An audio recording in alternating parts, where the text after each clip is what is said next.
Trips to my grandparents' house in Parlier, California, circa 1995. Soft mornings with Papa Chan's pigeons just beyond the sliding glass doors. I'd wake to their caged songs and the smell of fresh ground maize. Papa Chan made tamales for breakfast before dawn, even with the premonition of Parkinson's in his hands. I think of Mama, young, because her photo hangs in the living room. What does she think of her father and his hands that milled stories and fields, fed chickens and burros? How buoyant she must have felt, bounced on his knee. We didn't visit my grandparents enough. I can still hear the pigeon's distant cooing in 2022 between groggy midday sips of coffee.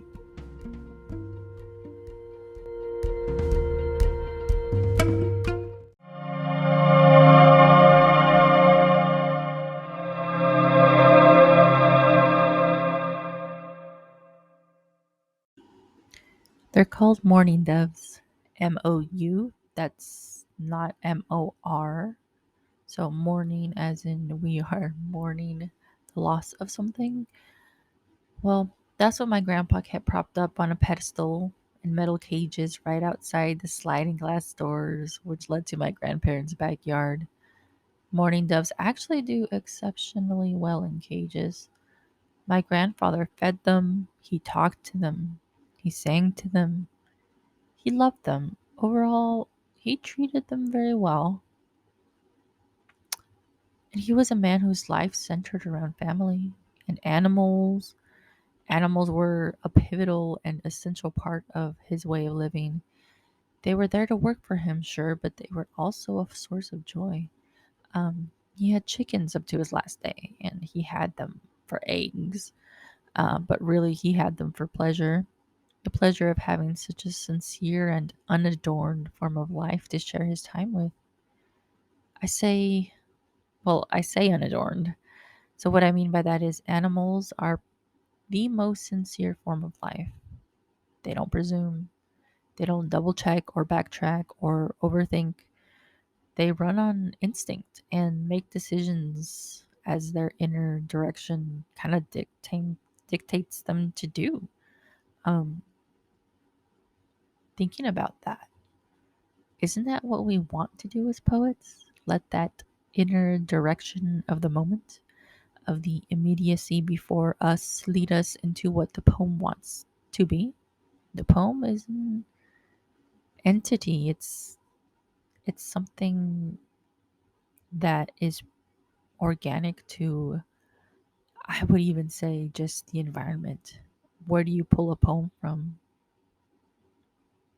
The energy around you, the immediacy of the moment. I wrote this poem as a moment of reflection, which is an inherently human luxury. What cat do you know that reflects on his trip to the litter box? Poetry is reflection, but poetry is also, like I said, immediacy. That is where we separate a bit from prose, I think. Prose has room on the page to establish itself. Poetry is a form of buckshot, isn't it? You take aim and propel a powerful round that hits, and I mean really hits. That being said, I don't know if my poem about my grandfather's mourning doves and the ways he fed and nurtured his family is in any way like buckshot. It's too soft. It's softer. But sometimes a direct hit from a poem feels less like a wound and more like a revelation. I can't say if this poem does that, but that's the goal, isn't it? To reveal to reveal something in the reader that they perhaps did not know could be uncovered by someone else's words.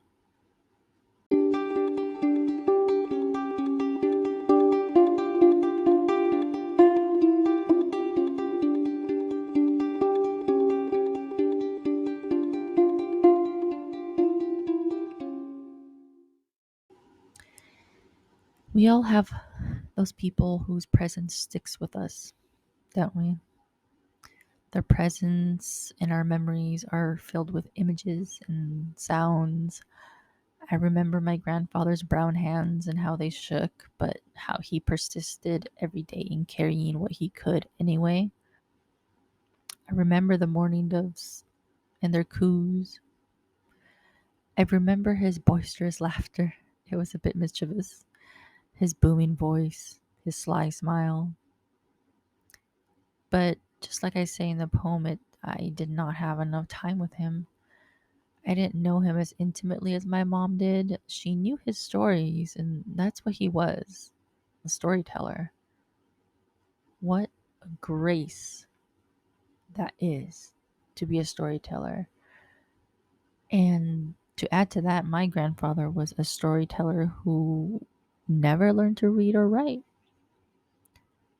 So I have tended to equate the written word with a very powerful sense of love. So, what kind of love can one spread without the written word? It's a lot, undoubtedly. I mourn the fact that I did not get to laugh enough with my grandfather. I didn't get to know his character enough. I also mourn the fact that he did not get to know me, especially as an adult. I often wish that he got to see what I became. I had all the opportunities, but I was distant. It felt out of the way. It felt like I had forever. No one has forever. I did not have forever. That was foolish. But even more than anything, I wish I got to know who he was, what made him laugh, what imagination his stories could trigger, and to know the powerful mind and imagination that brought these stories to life. I end my poem by saying, we didn't visit my grandparents enough. I can still hear the pigeons' distant cooing in 2022 between groggy midday sips of coffee. And that last stanza comes after a description of how hard he worked to bring us joy and food, tamales specifically, and tamales are a form of joy in food. It's a humorous take. I'm implying that I can't wake up at the crack of anything, but this was part of his power, right? And this is what I think a lot of our Mexican ancestors possessed, a passion so powerful that spurred them to do nothing short of moving mountains for their loved ones. Meanwhile, I have my leisurely days. I don't think my grandfather ever had a leisurely day, especially in Mexico. But I could only afford leisure because of his passion to feed us, to nurture us, to bring us opportunities. And I want to reflect on his example. What form of incantation can my passion be? He had stories to tell. I think we all have a little bit of that in us. I think I do too. I definitely inherited that. That's why I write. That's why I do anything I do. But how can I conjure my love in my own way? And that's the goal, is to bring forth your love, express your love in the unique way that only you can. The obvious way for me is poetry, writing, expression. These are many means of connection. We all have to find ways to spread our passions, to express the deep love humans are capable of.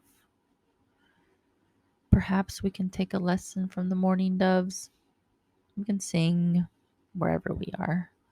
A dove song is pure, sincere, without qualms. A mourning dove does not think about the notes or how long it will take to sing. She just sings. And that is something that is very difficult to forget. Thank you for listening. Here is the poem once again.